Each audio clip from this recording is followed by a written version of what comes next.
तर आपली नवी गाडी घरी आणताना रस्त्यानं ड्रोन तर उडवलं वो शूट साठी, बाकी असं काही होऊन जाईन असा विचार बी केलता ना.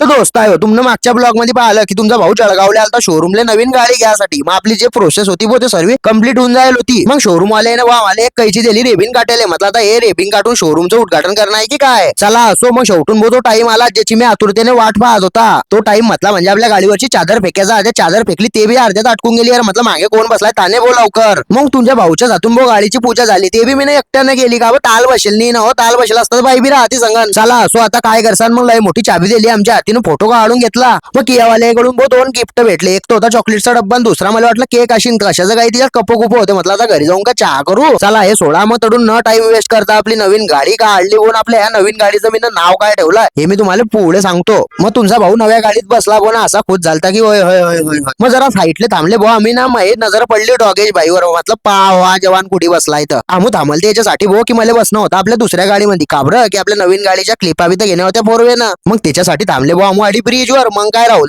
सोडलं ड्रोन आणि सप घेतल्या म्हणून पटापट क्लिपा. मग तडून निघाले बोन नॉनस्टॉप आले इकडे हिरा मारुतीवर. म्हटलं पहिल्या तर महाबली हनुमानचं दर्शन घेऊ. आणि आमचं नशीब इथलं जोरात भाऊ की आम्ही पोहोचले तवाच आरती बी सुरू झाली. मग महाबलीचा आशीर्वाद घेऊन बाहेर आले. मग बाहेर येऊन आमचे रोहन भाऊ भेटले. रोहन भाऊले भेटून आता आम्ही निघालते शिरसाळ जायसाठी. आणि शिरसाळ्याला काय झालं हे तुम्हाला पुढल्या ब्लॉग मध्ये पाहायला भेटेल. त्यासाठी तुम्ही फॉलो करून घ्या. पहिले भेटू आपण पुढल्या ब्लॉग मध्ये.